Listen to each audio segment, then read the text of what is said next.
A little over a week ago, I talked ecstatically about how you could save some money on Madden 19. It's a process I go through every single year to get the best price on this game. And while I pay roughly $30 for the game every year, I always somewhat feel like it even comes up short for that price tag. You see the incremental improvements EA makes from game to game just seem kind of minor in the scheme of things, and it just doesn't always feel worth it. I know I always complained about Call of Duty when I used to play that the games weren't that much of an improvement from one to the other, but in reality, compared to Madden, each Call of Duty game is hugely different, whereas Madden has just so many similarities from year to year. With that in mind, I think this might be the last Madden game I might buy for a while. And of course, they could shock me with Madden 2020. It could be something amazing, and I might change my mind. But in reality, it's both a good and a bad thing that I think this could be the last Madden I buy for some time.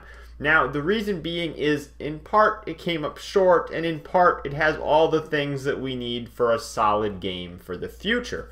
First, I want to talk about the Longshot story mode, which I was one of those people who were actually really excited to play the second installment of it. I enjoyed the first one. While it was short, 6 or so hours, I enjoyed it.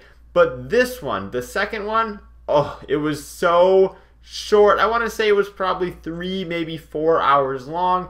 And the thing that bugged me the most was gone were the sort of mini games. Now, obviously, a lot of people didn't like the mini games, but it seemed like all this was over and over again, drive down the field, score a touchdown. That situation over and over again, because there wasn't even any mini games to even break that up.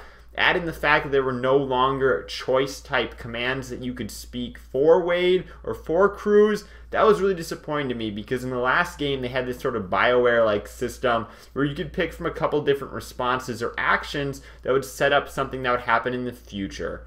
That was not in the second installment and was a huge letdown to me, because while it was minor, it was something that, made it feel like it was my own story, whereas this felt a lot more scripted. Some of the cutscenes in it were so long that my controller actually turned off. That's just how long these cutscenes were, and it just felt like really I was watching a movie instead of actually playing anything other than a few occasional drives, and it made me actually miss those mini games to break the whole thing up. And the next is Madden Ultimate Team, which is its usual bag of tricks. I've never been one to spend money on actually buying packs. Instead, I just simply grinded for them. Well, that just seems like a worthless thing, because every single year you ultimately get reset onto a new game if you're staying up to date with playing them. So I don't know if I'm going to grind for those as much as I used to. But the biggest thing is franchise mode. I think if you want to hold on to a Madden game and strictly play it for a long time, it doesn't necessarily have to have a good MUT. It has to have a good franchise mode. And this finally seems to have reached that.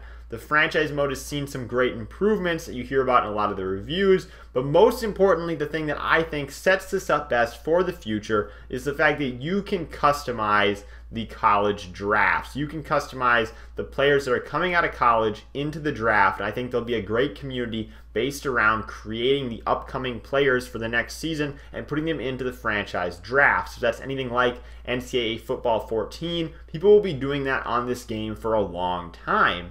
And I think that that will ultimately keep this game fresh, because in the franchise mode, you'll be able to draft in new real-world players, and in a way, in a dysfunctional way, this finally bridges the gap between NCAA 14 and Madden, because now here you're able to play with those awesome rosters that people create on NCAA 14 to keep that game up to date, and then transfer over indirectly by basically having somebody else recreate the players into Madden so that they can be drafted there. This finally bridges that gap, and that's one of the reasons why I think this could be one of the last Maddens that I buy for a long time, because it's finally kind of sealed the deal. It's brought it together, because I'm going to play this game in 2022 or something, 4 years from now. I'm going to be playing franchise. I'm not going to be playing MUT. So having a great MUT is not necessarily key to having a Madden that you can play for a long time. But one of the biggest reasons why I'm not probably going to be buying the next Madden game unless something absolutely blows me away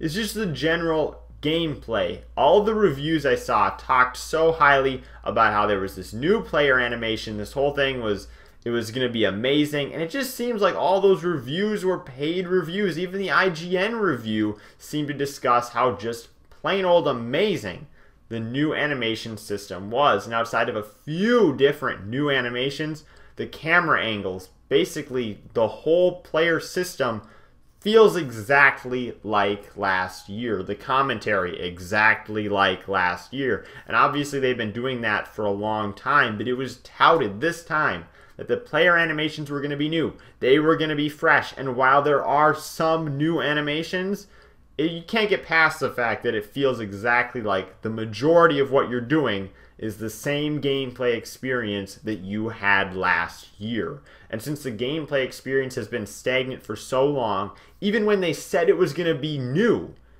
I just don't understand the point of buying Madden 20 next year. This finally might be my Madden for the long term, and the fact that you can import those college players finally does that for me. So if you're going to buy the game, I don't recommend paying full price for it. Like I said, I did have a bit of a discount workaround. I will have that linked down in the description. And ultimately, that deal will be over very soon, if not already. So you'll want to double check that that's even still going on. Thank you guys for watching. I'm Bailey, and I will see you in the next video.